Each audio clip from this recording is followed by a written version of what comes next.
আছেন তারা পরস্পরের সঙ্গে হাত মিলিয়েছেন এবং এই রাজনীতিবিদরা যত বেশি হাত মেলাবেন তাদের মধ্যে ঐক্যবদ্ধতা আসবে, তারা এগিয়ে যাবেন, ততই আমাদের ফাঁসির যে দড়ি ফাঁস, নাউজুবিল্লাহ মিন যালিক, এটা যেন আমাদের সন্তানদের জীবনে না ঘটে।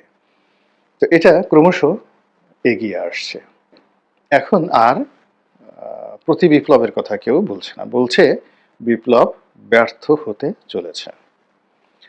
এবং এই বিপ্লবের যারা নায়ক, সমন্বয়ক যারা রয়েছেন, তারাই এখন দশমুখে এই কথাগুলো বলছেন। তাদের নিজেদের মধ্যে অন্তর্দ্বন্দ্ব দেখা দিয়েছে। সেই লাখ লাখ সমন্বয়কের কোঠা থেকে হাজার থেকে শততে নেমে এসেছে, শতর নিচে 100 নিচে নেমে এসেছে। এখন তারা যদি কোথাও ডাকে 100 জন লোক তারা জড়ো করতে পারে না, তাদেরকে ছাত্র শিবির থেকে লোক ভাড়া করে আনতে হয়, মানে দাওয়াত করে আনতে হয়। গণ অধিকার পরিষদ থেকে যেটা রেজা কিবরিয়ার অংশ, ওই তারেক সাহেব যেটা আছেন, তারেক রহমান সাহেব, মানে রেজা কিবরিয়ার দলের যিনি নাম যাকে বলা হয় নেতা, তো সেই তারেক রহমান সাহেব, রাজু ভাস্কর্য আসতে হয়। তো এই জিনিসগুলো হচ্ছে যেগুলো হওয়ার কথা ছিল না। এটা হলো এখন প্রতি বিপ্লব নয়, ব্যর্থতার লক্ষণ। এই লক্ষণগুলো গত 1 মাসে ক্রমশ বাড়ছে, ক্রমশ বাড়ছে।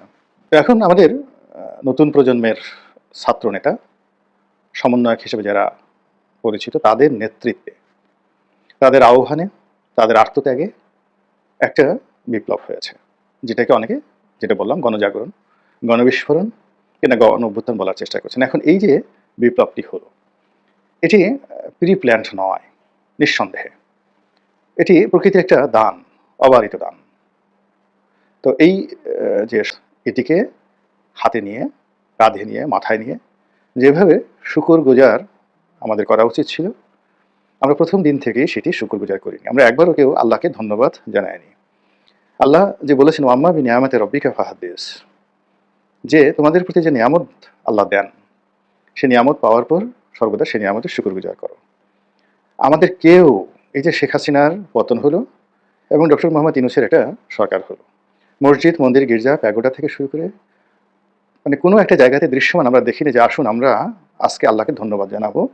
আমরা যেখানে ব্যর্থ হয়ে গিয়েছিলাম, আমরা যেখানে পরাজিত হয়ে গিয়েছিলাম, সেই পরাজয়ের উপরে আল্লাহ রাব্বুল আলামিন আমাদেরকে রক্ষা করার জন্য আবাবিল পাখির মতো ছোট ছোট এই কিশোর, তরুণ, যুবকদের দিয়ে আমাদেরকে এত বড় একটি নিয়ামত দান করলেন। আমরা কেউ সেই শুকরগুজার করিনি আল্লাহর কাছে। অধিকাংশ যেটি আল্লাহ দিয়েছেন আমাদেরকে, তো আল্লাহকে বাদ দিয়ে আমরা বলার চেষ্টা করেছি যেটা আমি করেছি, আমার কারণে হয়েছে, আমাদের কারণে হয়েছে। তো এটা বলতে গেলে আসলে আপনি আল্লাহকে আপনার জায়গাতে চিন্তা করুন।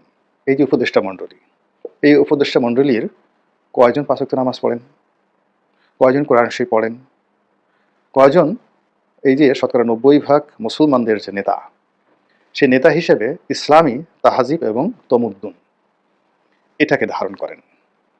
এর মধ্যে যারা আছেন কয়জন সত্যিকার অর্থে আল্লাহু আকবার, মানে আল্লাহ সর্বশ্রেষ্ঠ, সর্বশক্তিমান, এবং আল্লাহু আকবারের যে তাফসীর, সকল কিছু আল্লাহর, এই জিনিসটি মনে প্রাণে বিশ্বাস করেন, কয়জন আছেন বলেন?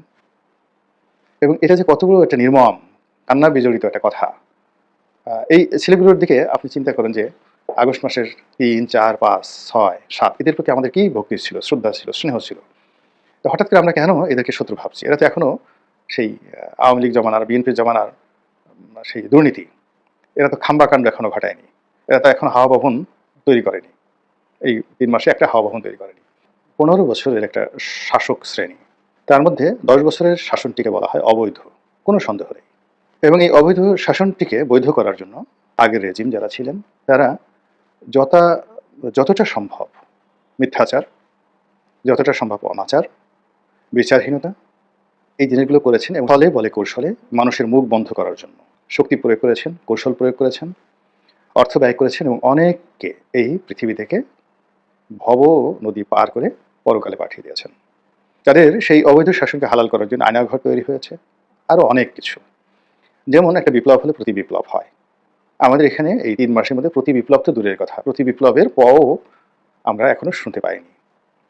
তারপর মানুষ অসীম ধৈর্য নিয়ে এখনো পর্যন্ত সহযোগিতা করে যাচ্ছে।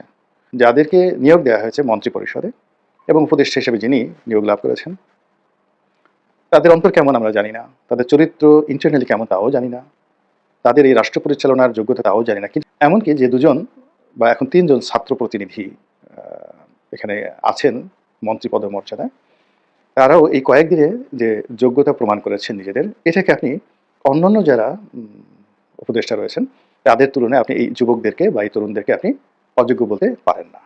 কিন্তু তারপর কেন বরকত আসছে না? কেন একটার পর একটা সমস্যা হচ্ছে? এই জায়গাগুলো আমাদের একটু খোঁজা দরকার। আর যদি আমরা সেটা না খুঁজি, তাহলে যখন আপনি দেখুন যে ইলিশ মাছ খুব ভালো মাছ, কিন্তু এটা যখন পচে যায়, এর চেয়ে বাজে মাছ হয় না। আপনি চিংড়ি মাছ পচে গেলে ভর্তা করে শুটকি করে খেতে পারবেন, কিন্তু ইলিশ মাছ পচে গেলে আপনি খেতে পারবেন না। মানুষের উপার্জিত কোনো সম্পদ, এটি যদি পচে যায়, এটি সহনীয়।